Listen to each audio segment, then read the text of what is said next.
Ruark R810 is a masterclass in design, but the real question, does it sound as good as it looks? What's up, YouTube? How are you doing today? Chana, your Techno Dad here, and I've got a special treat. Now, I first heard this at Axpona back in April, and I was kind of like, wow, this is a really cool Bluetooth speaker. Now, I say Bluetooth speaker kind of jokingly. It's a little bit more than just that. There's a bunch of I/O. But at the end of the day, it's like a really big, cool looking speaker. And I kind of wanted to know what it was going to sound like here in the studio. And here we are. Got to give a big shout out to the folks at Ruark and Fidelity Imports for sending this over for me to review. This video is not sponsored by them, but it is sponsored by the Spatial Audio Calibration Toolkit. And we will actually be using this to test out the R810. And it's pretty interesting. At $99, this thing very handy. I'm glad me and my colleague, Mr. Joe and Tell, got together and made that for us and for you. Anyway, let's talk about the R810. Coming in at around $4,500, this is not for everyone.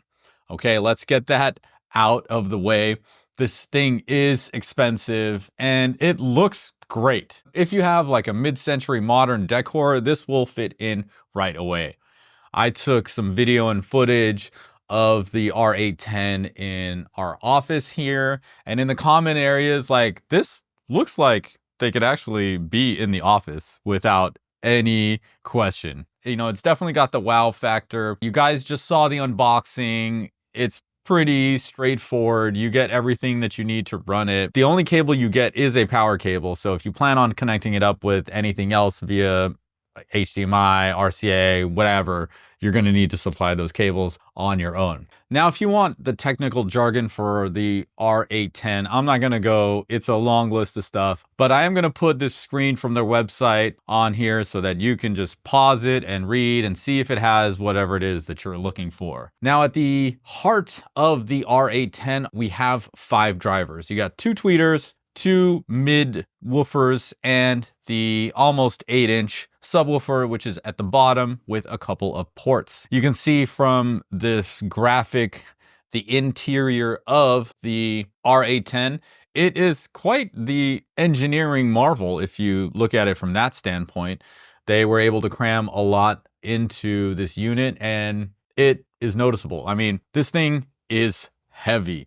When I say heavy, there was that shot of me flipping it over just to get the bag off of it during the unboxing. And man, yeah, it made me stumble a little bit trying to swing that thing around. One of the things that I noticed right away as I started to connect it is that you really just want to connect it via Wi-Fi, right? You want to use your Spotify Connect, your Tidal Connect. When you connect it up via Bluetooth, the screen just kind of has a static image and it doesn't have the artwork. When you use Tidal Connect or Spotify Connect, you'll get the artwork of whatever it is you're listening to. So you should hook it up via Wi-Fi to Tidal Connect or Spotify Connect. That's what I would recommend, so you have something nice to look at on the screen. One thing I do want to address is that it comes with a beautiful stand. It also comes with feet. So if you have like a dresser or another piece of furniture that can fit the R810 on top of it, you are going to need to install the feet, which is pretty easy. It's like 4 screws, nothing complicated. But one thing I noticed when listening to music there, as opposed to listening to music when it's on its stand or it's on its legs, is that you get more bass, meaning the subwoofer is pointed down and the ports are also downward firing.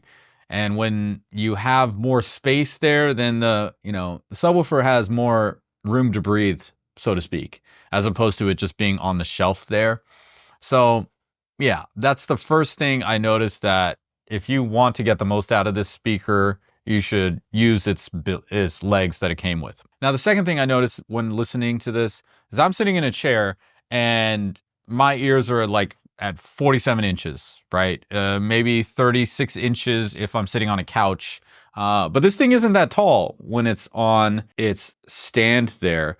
So the speakers are about 24 inches off the ground. So it's like a foot drop from where you would be sitting listening to your stereo system. And what I noticed is you really, to get the like really good full experience out of this thing, it should be at ear level. And I think this is probably the best way to go. I did listen to TV from Netflix through the app into the Ruark from the LG C4 OLED that I have here.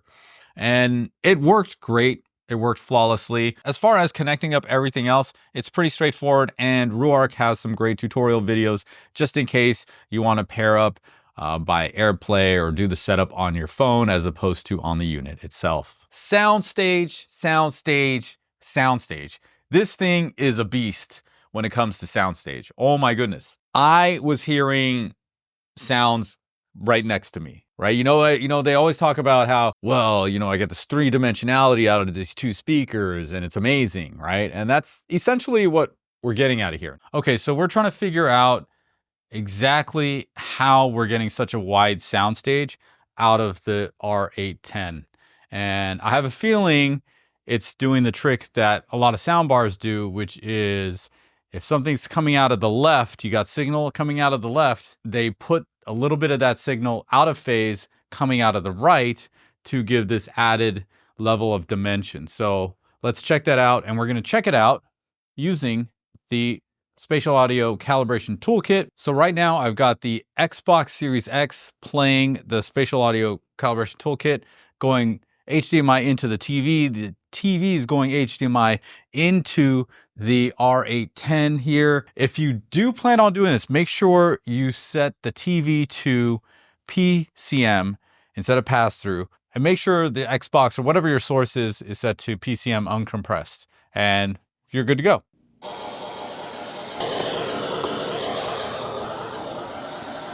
It is.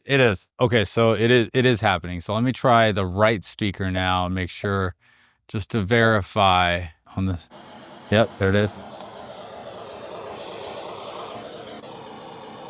Ding, ding, ding. They are doing this little trick to extend the soundstage, and that's why I was so blown away by the soundstage. Very cool. Very cool. And good job, because it is super convincing when you're listening to tracks. If you want to hear what this thing is doing, I did a binaural recording of some of these tracks, and it'll be in a separate video. It'll be in an unlisted video. So check the description box. If I can put it in a card up top, I'll do that as well. Oh yeah, we're also going to use this to check out how low the subwoofer goes. Okay, so in this section here, crossover points, we're just going to pick the center channel, and it's going to run through tones from 250 hertz all the way down to 16. And it's pretty simple. You see the number here on the screen, and we just kind of listen. I have the volume at 25 on the Ruark R810. Here we go.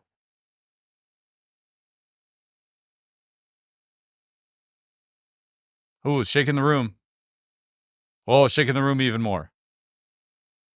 32 is not bad. Oh, 25 is total drop off between 25 and 35. Or 32, I mean. All right, we're going back up. 25. 32. Not bad. 40. 50 is pretty good. Okay, so after running that, there's a big drop off from 32 hertz to 20 hertz. So the 32 to 40, not a whole lot of drop off as far as level is concerned. And level, obviously, I'm not hearing a whole lot. It's more the vibration here in the room. 40 was good. 50 was good. Yeah, this is not bad. This is not bad at all. And we're also going to use Magic Beans to take a measurement of the R810. So we have some sort of data to work with. And we'll talk about the measurements after my listening impressions.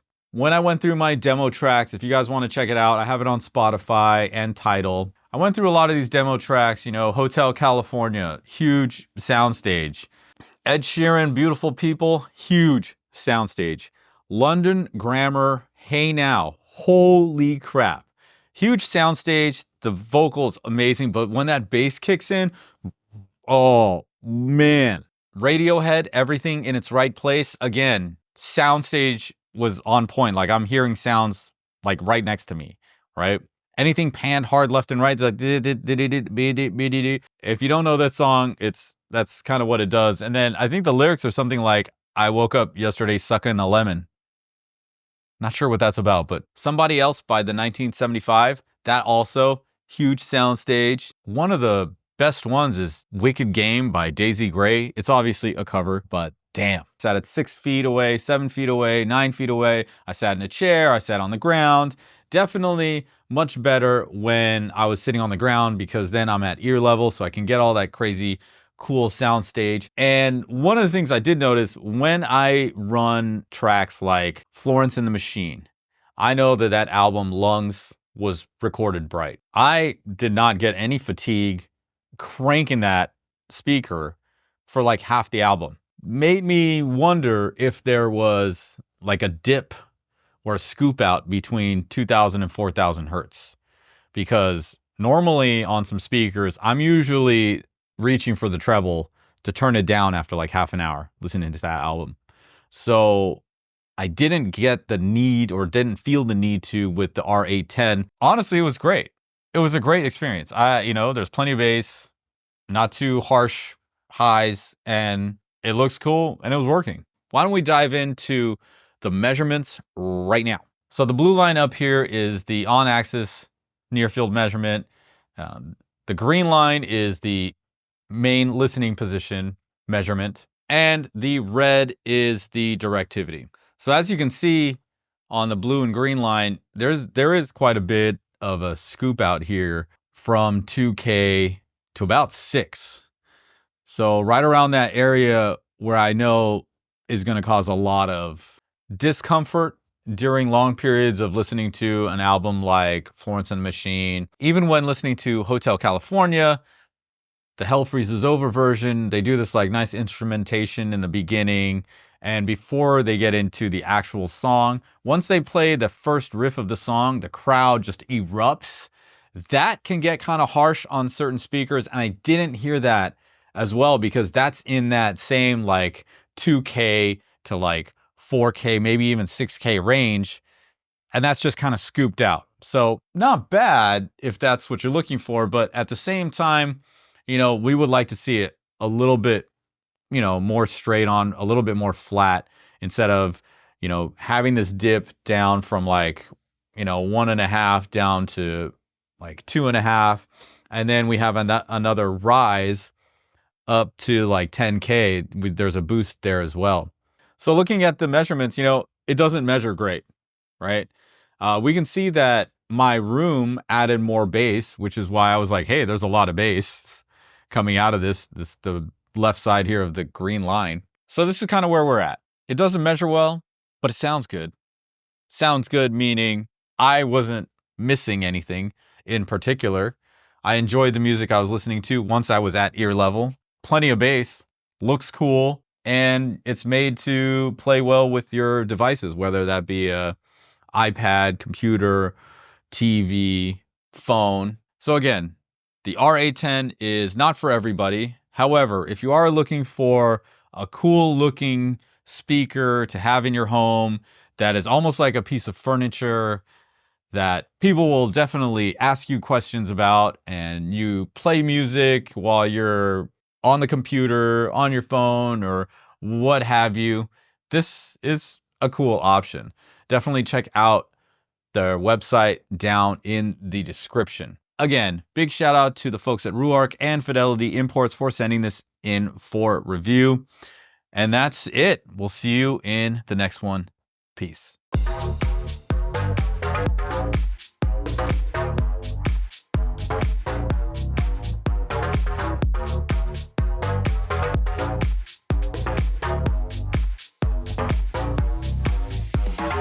Me.